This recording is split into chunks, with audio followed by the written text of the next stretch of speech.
This is Pet Life Radio. Let's talk pets.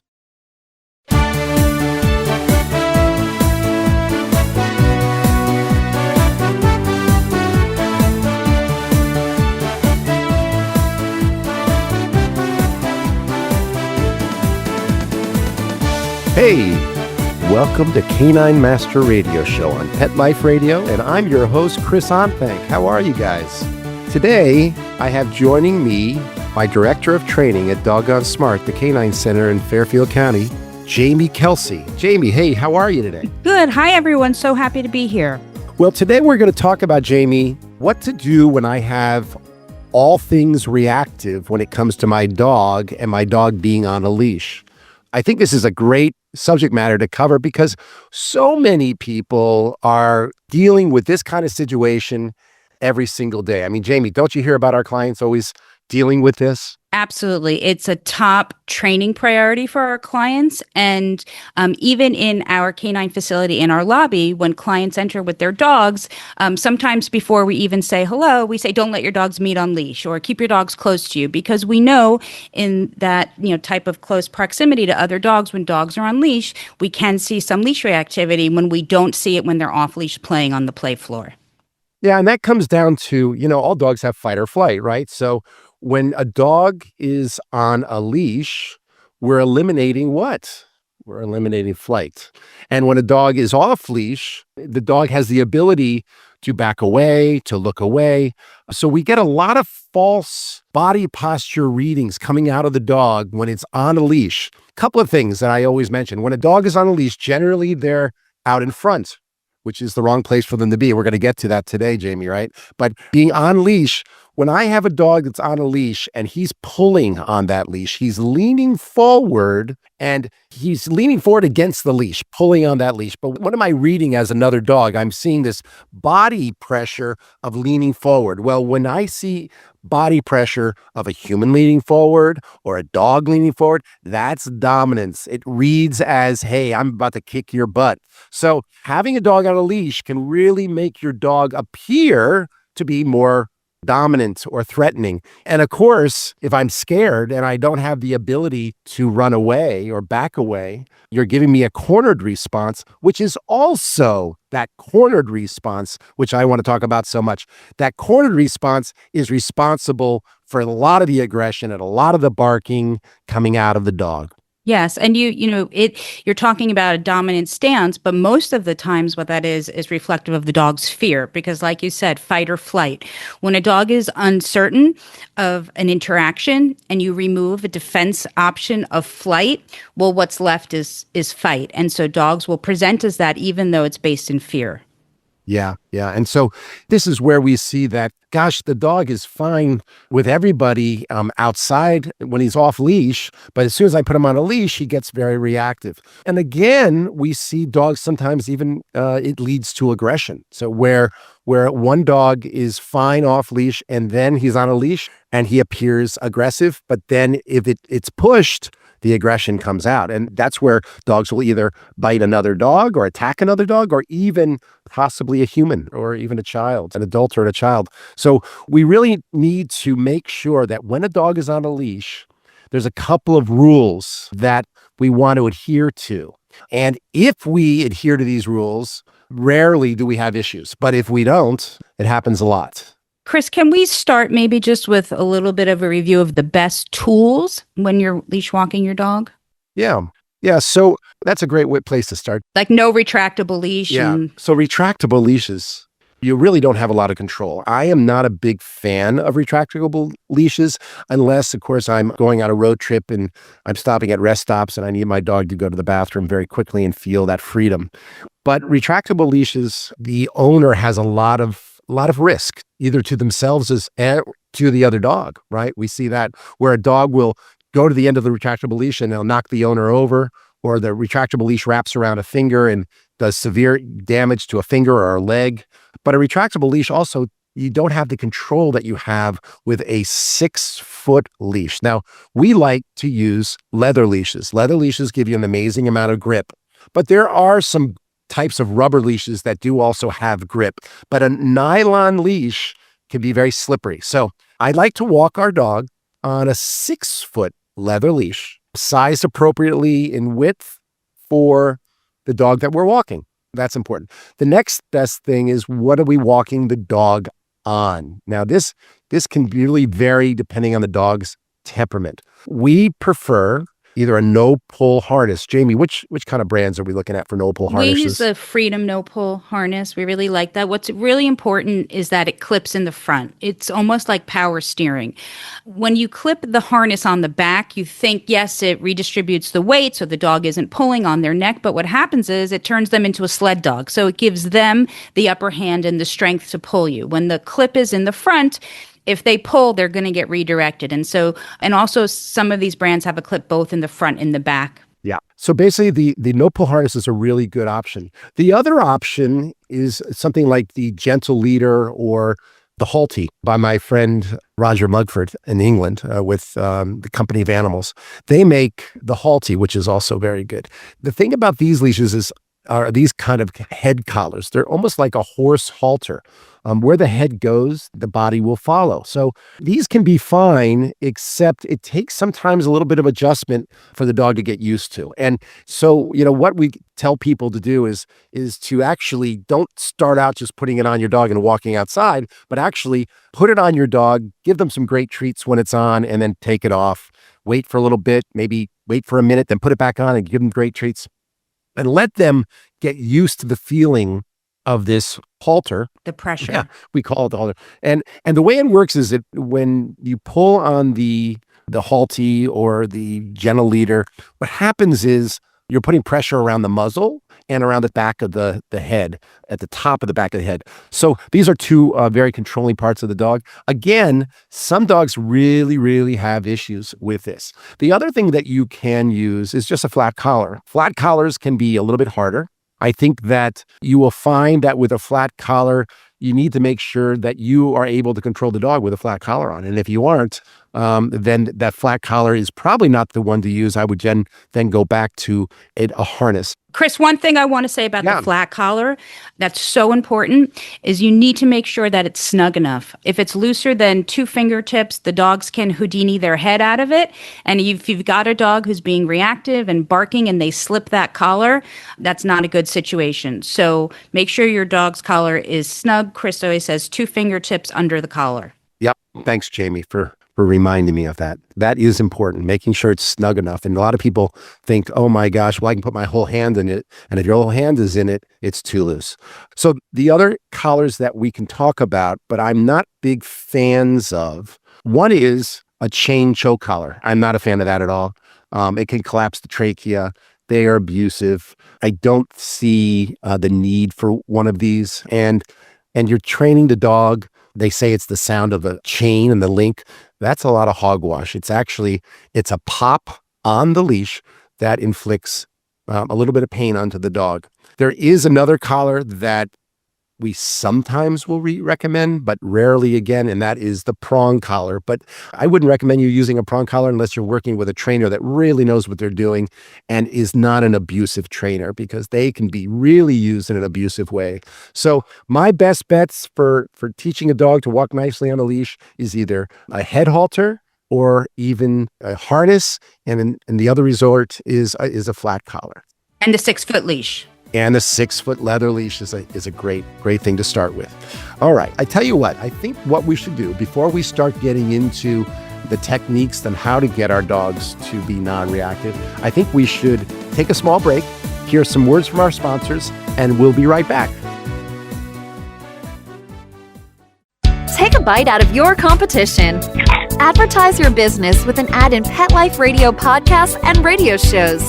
There is no other pet-related media that is as large and reaches more pet parents and pet lovers than Pet Life Radio. With over 7 million monthly listeners, Pet Life Radio podcasts are available on all major podcast platforms. And our live radio stream goes out to over 250 million subscribers on iHeartRadio, Odyssey, TuneIn, and other streaming apps. For more information on how you can advertise on the #1 pet podcast and radio network, visit PetLifeRadio.com/advertise today.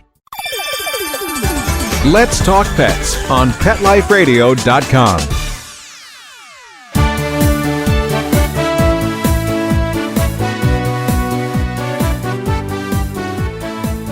Hey, welcome back. It's Chris Onthank from Canine Master. All right, Jaimee, so let's take a look. Let's delve a little bit deeper. Yeah, let's look at some of the causes. Yeah, some of the causes. Well, when a dog is on a leash and he is walking down and you walk up to another dog on a leash with a human attached, and that dog is out in front of you, past what we'll call the body plane, past your knee, out in front, and he's walking up to this other dog and this person. What is happening is you're putting that dog in the decision-making process. Is this dog friendly or foe? And what happens when you do that is you're putting all the pressure on that dog to make a decision on how to read the situation and how to react. And that right there is the cause of many, many dogs getting aggressive and becoming reactive on leash. You're putting the dog in the decision-making process of determining who's friend or foe. So where do dogs naturally want to go if they have a strong leader? And we're going to go back to this leader, because if I'm the leader and I'm the human leader, then I determine who's friendly or foe.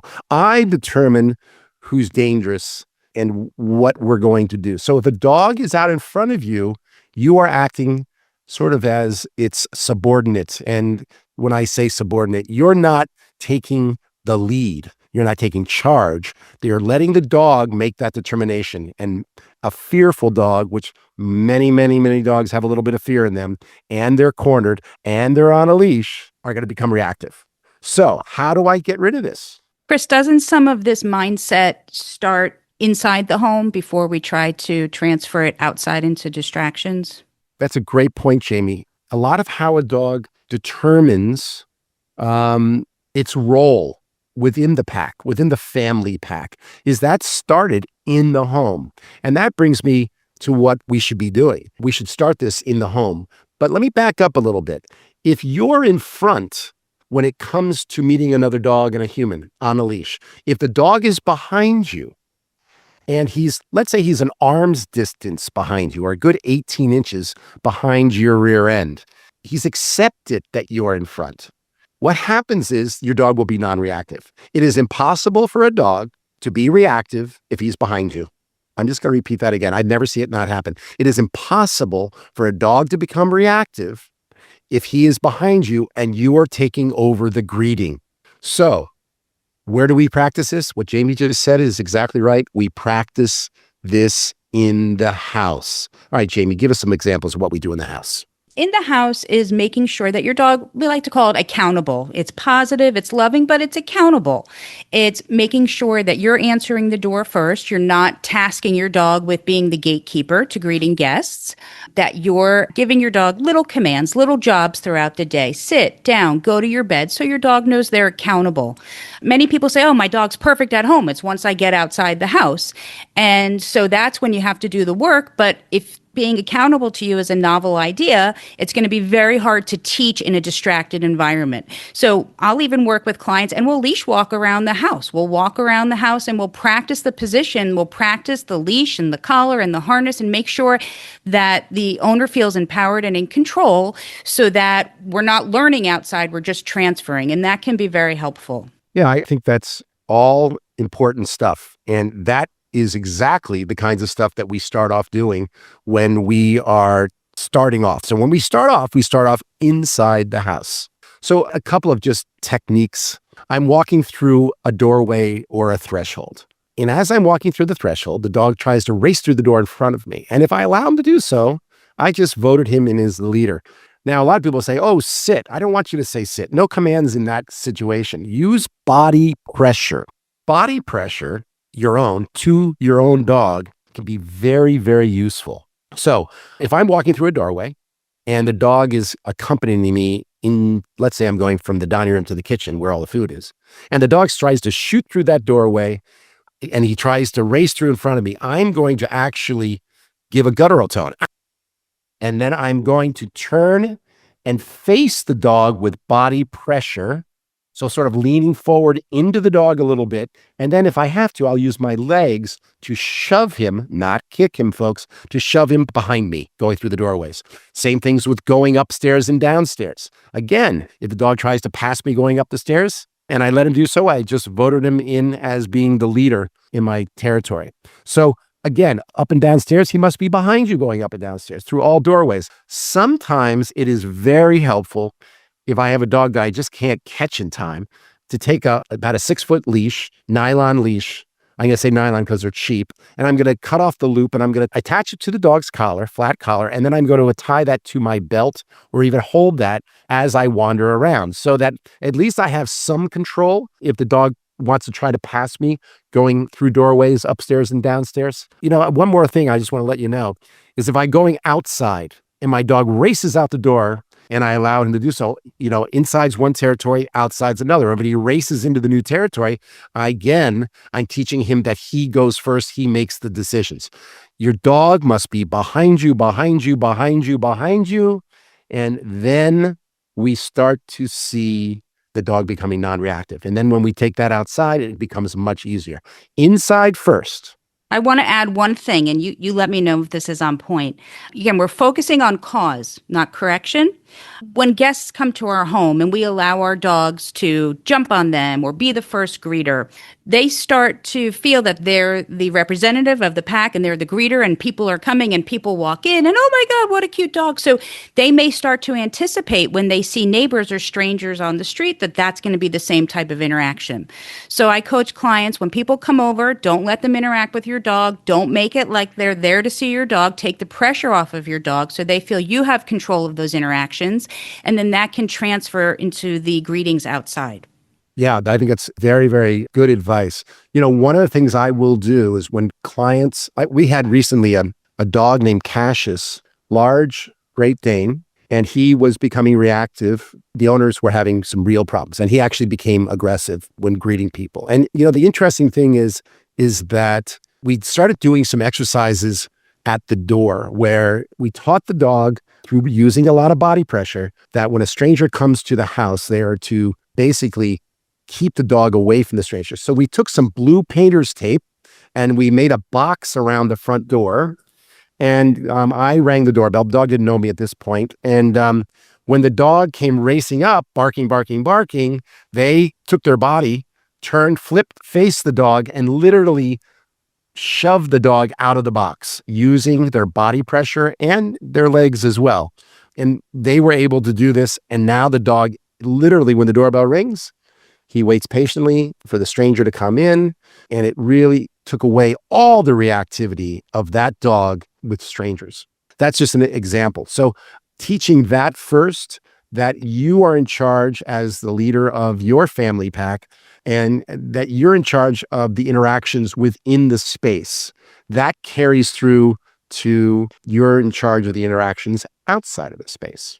All right. Now, I know that you, Jaimee, have some questions and some examples of some of our customers, but what I'd like to do is take a small break and we can hear some words from our sponsors, and we will come right back at you guys with some really good examples of how to fix these reactive dog situations. We'll be right back.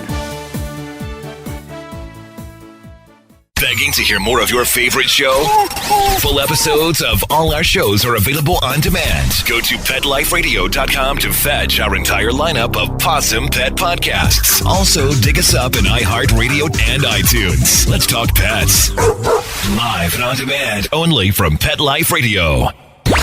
Let's talk pets. Let's talk pets On Pet Life Radio. Pet Life Radio. PetLifeRadio.com.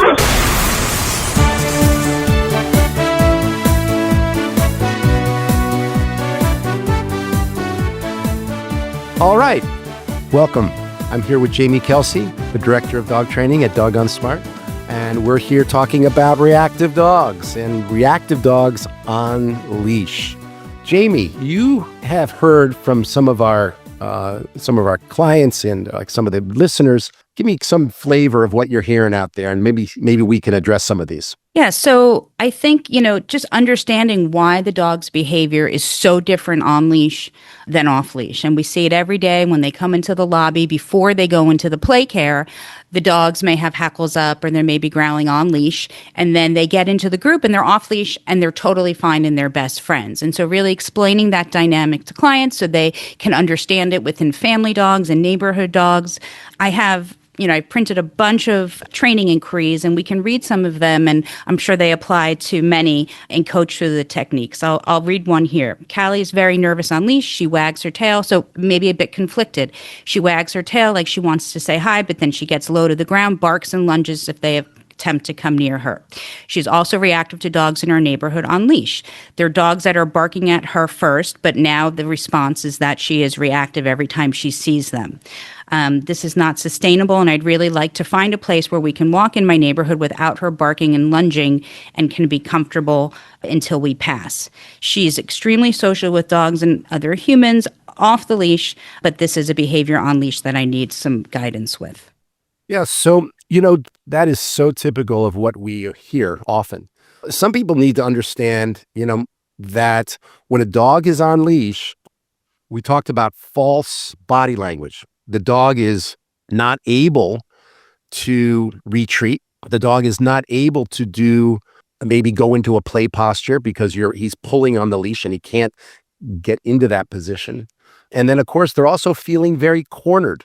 And as soon as we take them off leash, they have the ability, if a dog, all dogs have fight or flight, right? And they all have different degrees of fight or flight. So a very confident dog is going to have a higher fight than flight. And a fearful dog is going to have a higher flight than fight. And a conflicted dog is going to be right there in the middle saying, should I fight, should I run, should I fight, should I run?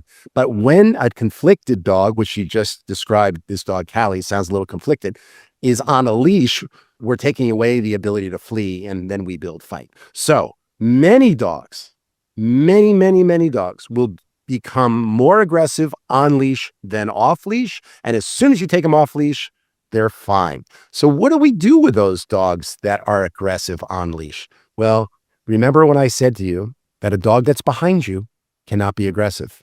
So we teach the dogs to walk behind us. Now you'll say, oh my God, that's crazy. I can't get my dog to even walk next to me. Well, you can't get your dog to walk next to you because your dog is trying to be in front of you and the relationship is broken. So some of the things that you can do is, again, you start out at home, getting the dog to go behind you, behind you, behind you. You also then start working with the dog in a non-distraction area, maybe your backyard, put a leash on them. And, you can use things like a clicker. Everybody uses a clicker these days, it seems, but not all people do. A click is just a marks a behavior as correct. It says, yes, a treat is coming and what you're doing is correct. It's like a picture of exactly that moment and says, now a treat's coming. So it marks it as correct. But you can use a word, yes, or you can say, good girl. You can praise her when she's behind you. But I think using treats as a first step to lure the dog behind you. If the dog tries to pass you, you can give a guttural tone, and you can also use forward body language. So you flip around and put a little bit of body pressure on the dog to get them to stay behind you. And then use a cue like, let's walk. We use that at Dog on Smart, don't we, Jaimee, all the time? That's our cue. I wouldn't use let's go because we say that to our husbands and our kids all the time. So, hey, let's go. Are you ready to go? So use the term let's walk. It's its own particular cue. And let's walk means walk behind me. And as long as I'm walking, stay behind me. And I think if you can teach your dog to naturally walk behind you, some dogs naturally walk behind you. And those are the dogs that already know that you're in charge. But the ones that are constantly fighting you, those are the ones that need to change the relationship a little bit. Yeah, I can say that I became a real believer. I've been with you many years, but I became a real believer in understanding this as an instinctual position for dogs is when I had 3 dogs and I had a very dominant cattle dog. And whenever we were out on a walk, my other 2 dogs, Border Collie and Beagle, would never pass her tail. Never. She was out in front and if they even tried, she would send them back to where they came from. They were so happy on the walk because they didn't have to do security detail. They could just be happy on a walk and know that she had it covered. And so that really made me understand how dogs view it when we own that front position and we decide what's safe and dangerous, and they can just go along for the walk with less anxiety or fear. Yeah, I will tell you, getting a dog to walk non-reactively on a leash, the first step is trying to get that dog behind you. We have many clients at Dog on Smart that come to us every single day dealing with this subject. And what we first do is we First, teach them how to become a good leader.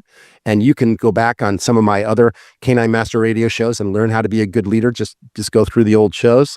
We do talk about how to become your dog's leader and how to lead the dog. And let me just be very clear. Leading the dog is not becoming abusive or aggressive or we're going to dominate you. It's not about that. It's about leading the dog. Most dogs are looking to be guided or led. So I wanted to just address that. But in our classes, we deal with this. People drop their dogs off to us. Gosh, it seems every holiday, can you get my dog to be non-reactive on a leash? So it's something that we do constantly. And I think that it's a real big problem. And what we do is we teach the dog to walk in a let's walk behind us until we release them out of position. So it's almost like a sit or a down position. They stay in that position until they're released to go take a potty. And people go, oh gosh, they're going to be so miserable. They're not miserable. They are so much happier and go happy and go lucky because they're not in the decision-making process. We are, and the dogs they love their walks, they enjoy them, but they're taking your lead and following you, and they will never be aggressive behind you. Yeah. And I mean, even just a little example of when we'll start a new class, we may have, 12 people come in with dogs and everyone comes in and that's why they're coming to us for help. And all of their dogs are pulling them across the room and they're letting their dogs pull them into the corner and smell and sniff. And I'll say, everybody stop, just plant your feet. Don't let your dogs decide where you go. Just stop. But my dog wants to go here, but my dog wants to go there. Stop. And even that, just saying, hey, I'm going to decide where we go, when we go, and not let my dog pull me everywhere. That's just like a little baby step to starting to be the decision maker on the walk, even before you can get your dog behind you, is not to let them dictate where to go all the time. Yeah. Jaimee, there was one other question you had for us. Yeah, maybe you can just explain to our listeners, we say don't let your dogs meet on leash. We can't drop the leash. And so can you just give some pointers on an appropriate way for people to safely introduce their dogs on leash to diminish that fight or flight reflex? Okay, so let me just say one thing that's really important. Introducing two dogs on leash that don't know each other is always a risky situation. I don't care. The dogs always seem friendly and, I never saw my dog do that before. Putting your dog in that decision-making process and the dog's not knowing how the other dog's going to react, it's always risky. That said, we're going to do it anyway, aren't we? Most of us, some of us will. And so here's some pointers. Do you want to get your dog, when you're introducing him to another dog, make sure that dog, you're not pulling on the leash and tensing on the leash. When you pull on the leash, you're actually transmitting to your dog, hey, I'm nervous. So you want to act very jovial and friendly. Oh, what a good boy. I always tell people to do the jolly routine, which is a singy voice. When they're starting to meet, oh, what a good boy you are. Say it in a very happy, sing-songy voice. This relaxes the dog. The next thing is don't hold your breath. Dogs hear, especially your own dog, hears you when you hold your breath and knows that you're nervous. So if you're nervous when the dog is meeting another dog and the dog hears you holding your breath and not breathing and not being happy, the dog is going to sense there's something to be nervous about and will many times become reactive. Even if, clients will pull on the leash tighter, they'll grab a harsher grip of the leash because they're nervous, and the dogs will sense that then their owners are nervous, and so then that can escalate. That makes the whole situation worse. So slack in the leash. You can guide your dog, little pulls, but not a constant pull. And if you're going to have them meet, try to get your dog, the head-to-head part is the dangerous part. Try to get your dog to do a friendly greeting.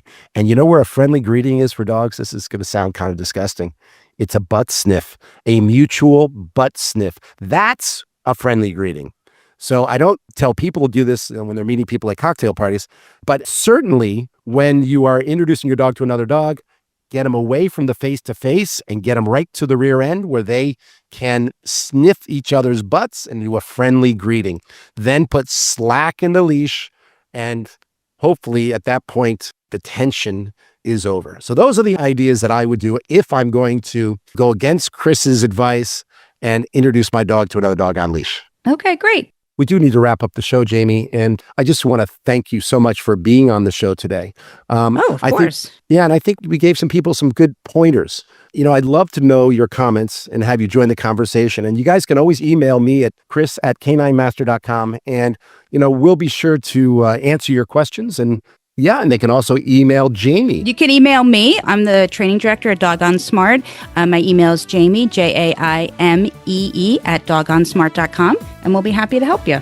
Absolutely. So make sure to visit our website also. It's caninemaster.com. We have a monthly newsletter that is really informative and great. You can sign up for that. We may even have you, call into the show and with your questions. So send me your videos and your photos so I can see what's going on with your dog and help you fix your problems. So Jaimee and I say bye for now, and we'll see you next time on Canine Master on Pet Life Radio, where I will continue to help you master the relationship with your dog. Bye for now. Let's Talk Pets every week on demand, only on PetLifeRadio.com.